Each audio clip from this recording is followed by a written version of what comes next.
सबसे पहले आपको बताएं, अपोजिशन इत्तेहाद तहरीक तहफ़्फ़ुज़ आइन के सरबराह महमूद खान अचकज़ई ने PTI से सिविल नाफरमानी तहरीक मौखर करने की अपील कर दी है।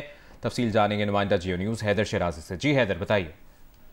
जी, अपोजिशन इत्तेहाद तहरीक तहफ़्फ़ुज़ आइन पाकिस्तान के सरबराह महमूद खान अचकज़ई ने PTI से सिविल नाफरमानी की तहरीक मौखर करने की अपील कर दी है।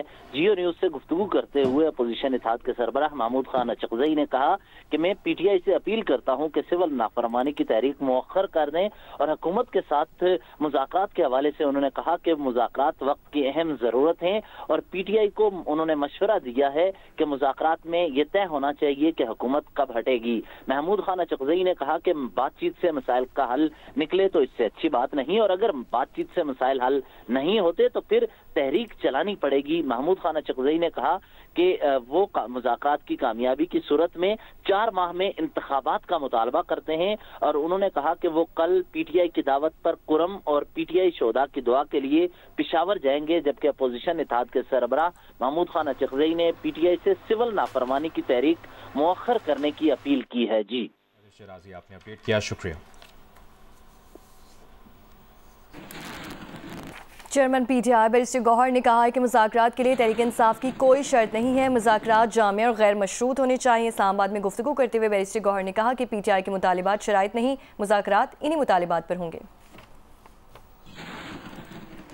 मुज़ाकरात का जहाँ तक ताल्लुक है तो खान साहब ने अब नहीं बल्कि इससे कई महीने पहले अनाउंस किया था। 3 मेंबर कमेटी बनाई थी और खान साहब कह रहे थे कि मुज़ाकरात हो। हम समझते हैं, मैं तो ज़ाती तौर पे बारहा कह चुका हूँ, मुज़ाकरात होने चाहिए, हर स्टेज पे होने चाहिए, और कम्प्रहेंसिव मुज़ाकरात होने चाहिए, अनकंडीशनल मुज़ाकरात होने चाहिए, ताकि अगर बात आगे बढ़ती है पॉलिटिकल मसाइल का पॉलिटिकल हल मुस्तकिल ढूंढना बड़ा लाजिम होता है। तो अभी आपने कहा कि कंडीशनल मुज़ाकरात नहीं होने चाहिए, कोई कंडीशन नहीं होनी चाहिए। आप लोगों ने खुद 2 कंडीशंस रखी। नहीं, देखो, कंडीशन किसी ने नहीं लगाई ना, हमने लगाई, उनकी किसी और की तरफ से आई है। वो हमारे मुतालिबात है, वो मुतालिबात है, मुतालिबात होंगे तो आगे। नहीं नहीं नहीं, इस तरह नहीं है। वो तो हम कह रहे हैं इन्हीं के लिए मुज़ाकरात होगी, तो यही हमारे मुतालिबात। बस होना चाहिए मुज़ाकरात। मैं यही समझता हूँ, मैं तो ज़ाती यही समझता हूँ कि अब बस होने चाहिए, बस बहुत हो गया। That there is put a stop to everything, और आगे बेहतरी की तरफ बढ़े। वफाकी वज़ीर तालीम खालिद मकबूल सिद्दीकी ने कहा है कि मदारिस रजिस्ट्रेशन से मुतालिक बिल उजलत और मखसूस हालात में मंजूर हुआ था। कराची में गुफ्तगू करते हुए खालिद मकबूल सिद्दीकी ने कहा कि मदारिस की तंजीमों की अक्सरियत को बिल पर एतराज़ात है। उस वक्त जो कैफियत थी और थोड़ी सी उजरत भी थी, लेकिन उस वक्त जो मदारिस से ताल्लुक़ रखने वाली अक्सरियत थी उसने उस तरह कांटेक्ट नहीं किया। इस बिल के पास होने के बाद किया, तो हमें अंदाज़ा हुआ जब अक्सरियत ही मदारिस से ताल्लुक़ रखने वाले जो 15 मुख्तलिफ वफाक हैं उनमें से 10 के करीब हमारे उस फैसले से जो कि लेजिस्लेशन के ज़रिए हुई थी उससे इत्तेफाक नहीं करते। तो हमने इसको रिव्यू करने का और इस पर बात करने का फैसला किया था। उस दिन हमने उनको बुलाकर सुन लिया, वो उन्होंने हमें बल्कि बुलाया था, अभी जो प्रेस कॉन्फ्रेंस हुई थी, और हमने सुन लिया, तो इस पर काम कर रहे हैं। रहनुमा JUI हाफिज हमदुल्ला ने कहा है कि मदारिस रजिस्ट्रेशन बिल पर सदर के एतराज़ात से बिल्ली थैले से बाहर आ गई है। अपने बयान में हाफिज हमदुल्ला ने कहा कि सदारती एतराज़ात से साबित हो गया कि असल मकसद मदारिस को फैटफ के कहने पर फैटफ के हवाले करना ही था। ये भी साबित हो गया कि पार्लियामेंट पाकिस्तान की नहीं बल्कि फैटफ की पार्लियामेंट है। कौम पर वाज़ेह हो गया कि इस्लामी जमहूरिया पाकिस्तान की पार्लियामेंट कानून साजी में आज भी आज़ाद नहीं है। ऐवान सदर के बाबुओं ने सोसाइटीज़ एक्ट पढ़ा ही नहीं है, वरना एतराज़ात उठाने की नौबत ही ना आती।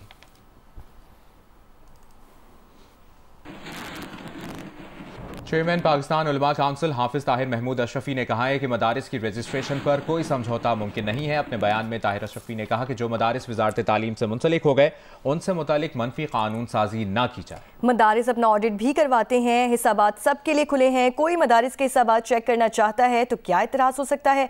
हाफिज ताहिर अशरफी का यह भी कहना था कि फैटफ से मुतालिक माजी में भी मदारिस की कोई शिकायत ना थी और ना ही अब है।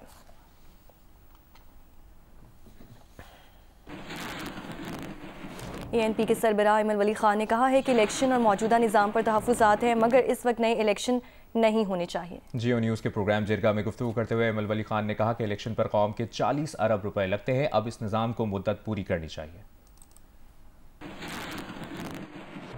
इस बहरान का हल आपकी नज़र में क्या है? आइन और कानून पे मुकम्मल अमल दरामद।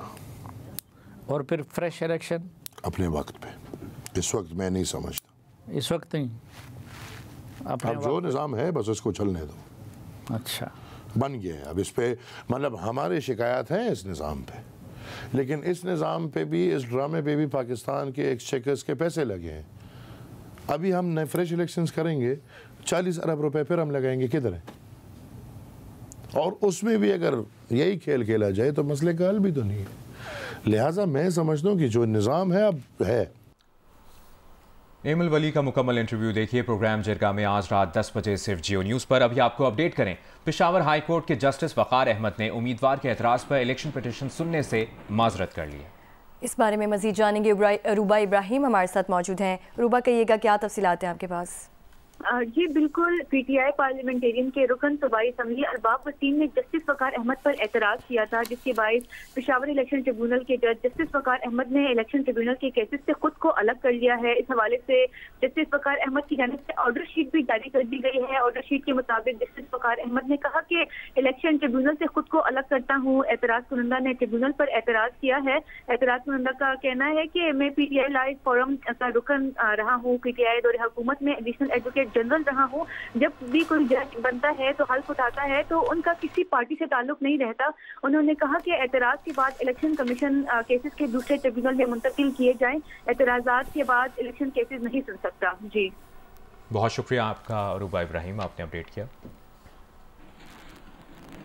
आगे बढ़ते हुए आपको बताएं कि चैंपियंस ट्रॉफी के मामले पर आईसीसी और भारतीय क्रिकेट बोर्ड ने पाकिस्तान की शराइत मान ली। फरवरी में पाकिस्तान की मेज़बानी में होने वाला चैंपियंस ट्रॉफी टूर्नामेंट फ्यूजन फार्मूले के तहत खेला जाएगा। भारत के मैचेस पाकिस्तान से बाहर होंगे। पाकिस्तान भी आईसीसी इवेंट्स के लिए भारत नहीं जाएगा। चैंपियंस ट्रॉफी के साथ पाकिस्तान को एक विमेन आईसीसी इवेंट की मेज़बानी भी मिल गई। चैंपियंस ट्रॉफी के मामलात हल हो गए, इवेंट पाकिस्तान में होगा। भारतीय मीडिया के मुताबिक आईसीसी और बीसीसीआई ने पाकिस्तान के फ्यूजन फार्मूले में पेश की गई शराइत मान ली। चैंपियंस ट्रॉफी अगले बरस फरवरी में पाकिस्तान में खेली जाएगी। फ्यूजन फार्मूले के तहत पाकिस्तान और भारत आईसीसी इवेंट्स में एक दूसरे के मुमालिक में मैचेस नहीं खेलेंगे। भारतीय मीडिया के मुताबिक चैंपियंस ट्रॉफी में भारत अपने मैचेस न्यूट्रल वेन्यू पर खेलेगा। अगले बरस इंडिया में होने वाले T20 वर्ल्ड कप के मैचेस के लिए भारत को पाकिस्तान का मुकाबला करने के लिए इंडिया से बाहर आना होगा। तीनों फरीकैन में मामला तय हो गए। अलबत्ता T20 वर्ल्ड कप के नॉकआउट मैचेस के वेन्यू का फैसला बाद में होगा। इसके साथ चेयरमैन पीसीबी मोहसिन नकवी ने 2031 से पहले विमेन आईसीसी इवेंट की मेजबानी भी हासिल कर ली। इम्कान जाहिर किया जा रहा है कि आईसीसी जल्द चैंपियंस ट्रॉफी के शेड्यूल का बाकायदा ऐलान करेगा। दूसरी जानिब जराये का कहना है कि आईसीसी ने चैंपियंस ट्रॉफी के मैचेस पाकिस्तान से मुंतकली पर पाकिस्तान को अजाले की पेशकश की थी, जबकि पीसीबी चेयरमैन मोहसिन नकवी ने इजलास में इजाफी मुआवजे की कोई बात नहीं की। भारतीय मीडिया अपने मैचेस दुबई में खेले जाने का दावा कर रहा है, जबकि फ्यूजन फार्मूले के तहत पाकिस्तान चैंपियंस ट्रॉफी के 5 मैच के लिए दुबई, बांग्लादेश और श्रीलंका से बातचीत कर रहा है। जनूबी अफ्रीका ने दूसरे T20 मैच में पाकिस्तान के खिलाफ 207 रन का हदफ हासिल कर लिया और मैच 7 विकेटों से अपने नाम कर लिया। सेंचुरियन में पाकिस्तान ने पहले बैटिंग की। साइम अयूब ने जारहाना अंदाज अपनाया। 57 गेंदों पर 98 रन की नाकाबिले शिकस्त इनिंग्स खेली। 5 छक्के और 11 चौके भी लगाए। बाबर आजम ने 31 और इरफान खान ने 30 रन बनाए। 20 ओवर में पाकिस्तान का स्कोर 5 विकेट पर 206 रन रहा। रेयान और बार्टमैन ने 2-2 खिलाड़ियों को आउट किया। 207 रन के ताक़ुब में जनूबी अफ्रीका की 2 विकेटें तो 28 रन पर गिर गईं। लेकिन इसके बाद वेंडर डॉसन और रीजा हेंड्रिक्स ने भरपूर बैटिंग की। दोनों ने 157 रन की शराकत बनाई। हेंड्रिक्स ने सेंचुरी बनाई। वो 63 गेंदों पर 117 रन बनाकर आउट हुए। उसके बाद कप्तान क्लासन आए और डॉसन के साथ टीम को 7 विकेट से फतह दिला दी। डॉसन ने 38 गेंदों पर 66 रन की नाकाबिले शिकस्त इनिंग्स खेली। जादाद खान ने 2 विकेटें हासिल की। 1 विकेट अब्बास आफरीदी के हिस्से में आई। 7 विकेट की फतह के साथ जनूबी अफ्रीका ने 3 मैचेस की सीरीज भी 2-0 से अपने नाम कर ली।